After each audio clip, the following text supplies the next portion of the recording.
Hi hello ಎಲ್ರಿಗೂ ನಮಸ್ಕಾರ. Welcome to my channel. ನಾನು ಆದ್ವಿ ಬೆಳಿಗ್ಗೆ ಎದ್ದಿದ ತಕ್ಷಣ ಮೇಲ್ಗಡೆ ಹೋಗಿ ಸ್ವಲ್ಪ ಬಿಸಿಲಲ್ಲಿ ಒಂದು 10 ನಿಮಿಷ ವಾಕ್ ಮಾಡ್ಕೊಂಡು ಬಂದ್ವಿ. ಬಂದಾದಮೇಲೆ ಕಸ ಗುಡಿಸಿ ಬಾಗಿಲು ಸಾರಿಸಿ ಬೊಟ್ಟಿಟ್ಟು ಸ್ವಲ್ಪ ಆಚೆನೇ ನಾನು ಆದ್ವಿ ಬಿಸಿಲಲ್ಲಿ ನಿಂತ್ಕೊಂಡಿದ್ವಿ. ಆದ್ವಿನ ಮಲಗಿಸ್ಬಿಟ್ಟು ಸ್ವಲ್ಪ ಮನೇಲಿ ಕುಂಬಳಕಾಯಿ ಇತ್ತು, ಪಾಯಸ ಮಾಡೋಣ ಅಂತೇಳ್ಬಿಟ್ಟು ಮೇಲ್ಗಡೆ ಸಿಪ್ಪೆ ಎಲ್ಲ ತಕ್ಕೊತಾ ಇದ್ದೀನಿ. ಅದು ತುಂಬ ಹಾರ್ಡಿತ್ತು, ಸಿಪ್ಪೆ ತೆಗಿಯೋಕ್ಕೆ ಬರ್ತಾ ಇರಲಿಲ್ಲ. ಲಾಸ್ಟಿಗೆ ಸಿಪ್ಪೆ ತೆಗೆಯೋದೇ ಮುರ್ಕೊಂಡೇ ಹೋಯಿತು.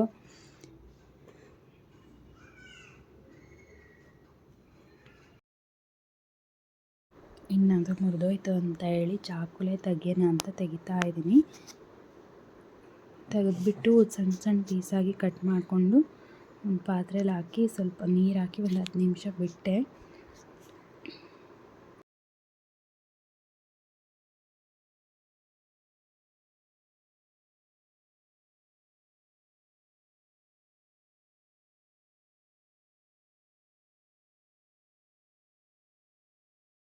ಇನ್ನು ಕುಂಬಳಕಾಯಿ ಪಾಯಸಕ್ಕೆ ಸ್ವಲ್ಪ ಹೆಸರುಬೇಳೆ ಹಾಕಿದ್ರೆ ಚೆನ್ನಾಗಿರುತ್ತೆ ಅಂತೇಳಿ ಸ್ವಲ್ಪ ಹೆಸರುಬೇಳೆ ತೊಗೊಂಡು ಒಂದು ಸ್ವಲ್ಪ ಬ್ರೌನ್ ಆಗೋವರೆಗೂ ಹುರ್ಕೊತಾ ಇದ್ದೀನಿ.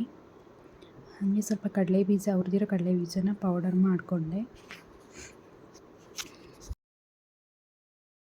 ಇನ್ನು ಒಂದು ಕುಕ್ಕರಲ್ಲಿ ಪೀಸ್ ಮಾಡಿಟ್ಟಿರೋ ಕುಂಬಳಕಾಯಿ ಮತ್ತು ಹೆಸರುಬೇಳೆನ ಹಾಕಿಬಿಟ್ಟು ಒಂದು 5ರಿಂದ 6 ವಿಸಿಲ್ ಕೂಗಿಸ್ಕೊಳ್ಳೋಕ್ಕೆ ಇಡ್ತಾ ಇದ್ದೀನಿ. ಸ್ವಲ್ಪನೇ ನೀರು ಹಾಕಿ ಇಡಬೇಕು.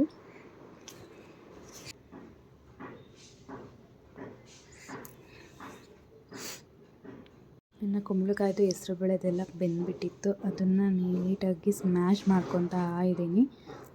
ಕುಂಬಳಕಾಯಿ ಎಲ್ಲ ಬೆಂದಿರುತ್ತಲ್ವ, ಅದೆಲ್ಲ ನೀಟಾಗಿ ಪೀಸಸ್ ಇಲ್ದಂಗೆ ಮ್ಯಾಶ್ ಮಾಡಿಕೊಂಡು ಒಂದು ಪಾತ್ರೆಯಲ್ಲಿ ಒಂದು 4 ಅಚ್ಚುಬೆಲ್ಲ ಹಾಕಿಬಿಟ್ಟು ಅದನ್ನು ಪಾಕ ಮಾಡ್ಕೊಳ್ಳೋಕ್ಕೆ ಇಟ್ಟೆ. ಅದ್ರ ಜೊತೆ ಒಂದು 4 ಏಲಕ್ಕಿ ಕಾಯಿನ ಕುಟ್ಕೊಂಡು ಅದರಲ್ಲಿ ಹಾಕ್ಕೊಳ್ಳೋಕ್ಕೆ, ಅದು ಹಾಕಿದ್ರೆ ಚೆನ್ನಾಗಿ ಬರುತ್ತೆ ಫ್ಲೇವರು. ಅದರಿಂದ ಅದರಲ್ಲಿ ಹಾಕ್ಕೊಂಡು ಪಾಕ ಆಗಿತ್ತು, ಅದನ್ನು ಸ್ವಲ್ಪ ಸ್ಟ್ರೈನರಲ್ಲಿ ಸೋಸ್ಕೊಂಡು ಅದರಲ್ಲಿ ಸ್ವಲ್ಪ ಏಲಕ್ಕಿ ಪುಡಿ, ಕಡಲೆ ಬೀಜದ ಪುಡಿ ಹಾಕಿದ್ರೆ ಆಯಿತು ಪಾಯಸ. ತುಂಬ ಚೆನ್ನಾಗಿರುತ್ತೆ. ಆಮೇಲೆ ಗ್ಯಾಸ್ ಸ್ಟವ್ ಎಲ್ಲ ಗಲೀಜಾಗಿತ್ತು ಅಂತೇಳಿ ವಿಮ್ ಜೆಲ್ ಸ್ಪ್ರೇ ಹಾಕಿಬಿಟ್ಟು ಕ್ಲೀನ್ ಮಾಡ್ಕೊತಾ ಇದ್ದೀನಿ ಗ್ಯಾಸ್ ಸ್ಟವ್ನ. ನಮ್ಮ ಮನೇಲಿ ಲಾಸ್ಟ್ ಇಯರ್ ಸಮ್ಮರಲ್ಲಿ ಒಂದು ಪಾಟ್ ತಂದಿದ್ವಿ, ಎತ್ತಿಟ್ಟಿದ್ವಿ. ಈಗ ಅದನ್ನು ಯೂಸ್ ಮಾಡ್ತಾ ಇದ್ದೀವಿ. ಅದು ಮಲ್ಕೊಂಡ್ಲು ಅಂತೇಳಿ ಸ್ವಲ್ಪ ಪಾತ್ರೆ ಇತ್ತು, ಪಾತ್ರೆ ತೊಳೆದು ಕೈಕಾಲು ಮುಖ ತೊಳ್ಕೊಂಡು ಪೂಜೆ ಮಾಡೋಣ ಅಂಥೇಳಿ ಹಳೆ ಹೂವೆಲ್ಲ ತೆಗೆದುಬಿಟ್ಟು ಹೊಸ ಹೂವು ಇಟ್ಟು ದೀಪ ಹಚ್ಚಿ ದೇವ್ರ ಪೂಜೆ ಮಾಡ್ತಾ ಇದ್ದೀನಿ. ಇನ್ನೇನು ಆದ್ವಿ ಎದ್ಬಿಟ್ಟಿದ್ಲು, ಅವರಪ್ಪ ಬಂದು ಎತ್ಕೊಂಡಿದ್ರು. ಅವರಪ್ಪ ಒಂದು ಸ್ವಲ್ಪ ಟೀ ಆದರೂ ಮಾಡಿಕೊಡು ಅಂತ ಕೇಳಿದ್ರು. ಅದಕ್ಕೆ ಸ್ವಲ್ಪ ಶುಂಠಿ ಏಲಕ್ಕಿ ಹಾಕಿಬಿಟ್ಟು ಸ್ಟ್ರಾಂಗಾಗಿ ಒಂದು ಟೀ ಮಾಡಿಕೊಟ್ಟೆ. ಮತ್ತು ರಾತ್ರಿಗೆ ಸ್ವಲ್ಪ ಸಾಂಬಾರು ಉಳಿದಿತ್ತು, ಅದ್ರ ಜೊತೆ ಚಪಾತಿನಾದರೂ ಮಾಡೋಣ ಅಂತೇಳ್ಬಿಟ್ಟು ಚಪಾತಿ ಮಾಡಿ, ಇನ್ನು ಆದ್ವಿಗೆ ಅಂತ ಅನ್ನ ಮಾಡಿದ್ದೆ. ಇನ್ನು ಅನ್ನ ಬಿಟ್ಟರೆ ಇನ್ನೇನು ತಿನ್ನೋದೇ ಇಲ್ಲ ಅವಳಿಗೆ ಸ್ವಲ್ಪ ಅನ್ನ ತಿನ್ನಿಸಿ ಇನ್ನು ಅನ್ನ ಊಟ ಮಾಡಿಬಿಟ್ಟು ಮಲ್ಕೊಂಡೇ ಬಿಟ್ಲು ಅವಳು.